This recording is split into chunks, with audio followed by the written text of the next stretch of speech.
Bismillahirrahmanirrahim. Soo dhawaada asxaabey. Maanta waxaan sameynaynaa bur malabow ama bur sokor sidaad u taqaanaanba.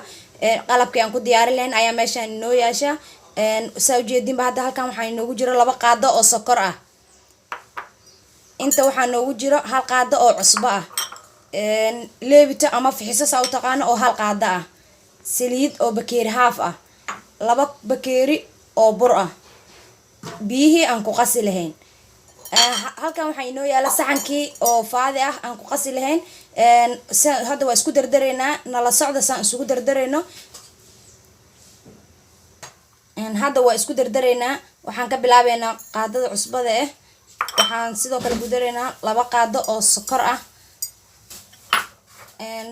Qaadadii leebitada ahayd ama fixisada aan hadda ku darnay waxaan ku daraa hadeer nus bakeeri oo saliid ah. intaas ayaa nagu filan oo hadda intaan waa isku qaseynaa. waxaan ku dareynaa wax yar oo biyo ah. biyaha iska badi mayno intii nagu filan ayaan ka isticmaalaynaa. hadda si fiican ayaan isku qaseynaa ilaa ay isdhex galaan oo isku qasmaan. waa u jeedaan asxaabey hadda waa isku qaseynaa waa isku soo noqonaynaa.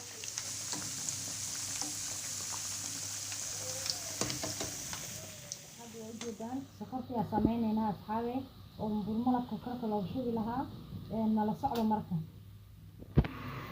hadda waa u jeedaan korka uga shubaya. marka korka uga shubo kadib waa ku boodbootinaa waa ku kagadinaa aad u macaan badnaanaya.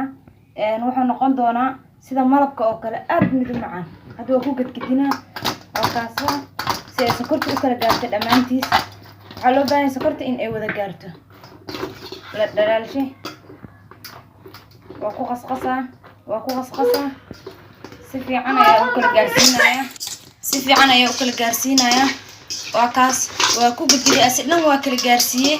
asxaabey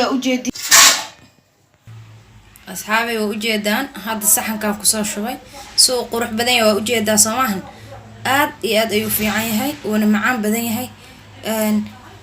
waa u jeedaan dhinac walba waa mid aad iyo aad u qurux badan.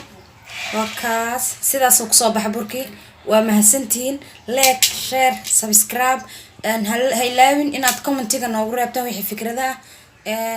waa ku mahadsantihiin asxaabey.